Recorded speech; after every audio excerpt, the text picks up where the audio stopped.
Hello, and welcome to the April edition of Signal Boost. I'm your host, Callie Pruitt, Senior Strategist for Grassroots Advocacy on APS's Government Affairs team, and here's your science policy update. This month, we partnered with the APS Forum on Graduate Student Affairs and Forum on Early Career Scientists to raise awareness and call for action on an important piece of legislation called the Supporting Early Career Researchers Act, and more than 100 APS members have already taken action in its support. This bill, which would create a pilot fellowship program to provide recent PhD graduates and postdocs with opportunities to further develop their independent research skills, recently passed out of the House Science Committee in a bipartisan manner and has been introduced in the Senate.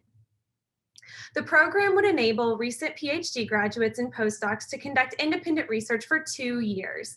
These opportunities would not only benefit the awardees, but also their future employers, either in academia, industry, or the national lab system, and would ultimately strengthen the U.S. research enterprise and contribute to our nation's recovery from the pandemic. I hope you'll take action with us on this important legislation at the link in the description.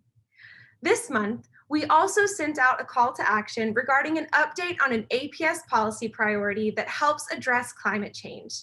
Senator Martin Heinrich of New Mexico and Representative Diana DeGette of Colorado recently introduced a pair of resolutions of disapproval in the Senate and House, respectively. Using the Congressional Review Act, these resolutions would reverse the recent rollback of regulations for methane emissions from the oil and gas industry.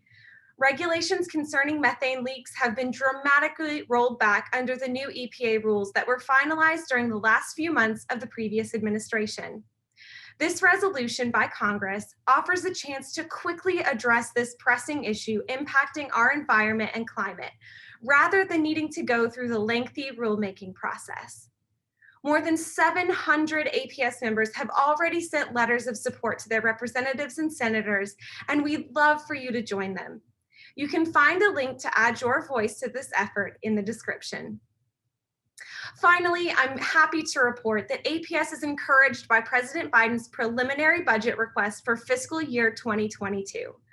The initial plan proposes significant increases for key science agencies, including DOE Office of Science, the National Science Foundation, and the National Institute of Standards and Technology. APS President Jim Gates Jr. provided his initial thoughts on the request, stating, President Biden's initial budget request includes bold increases for our federal science agencies that are essential for the United States to remain a science and technology leader in an increasingly competitive world. He continued, saying we must emerge from the pandemic with a stronger, more robust scientific enterprise, and Congress realizing the president's proposed increases would be a tremendous start out the gate as the nation climbs out of the pandemic. Well, I can tell you one thing. APS stands ready to be of assistance as the members of Congress who work on the appropriations process determine where and how much money is allocated in the coming months. That's all for this edition of Signal Boost. Thank you so much for joining us, and I'll see you next time.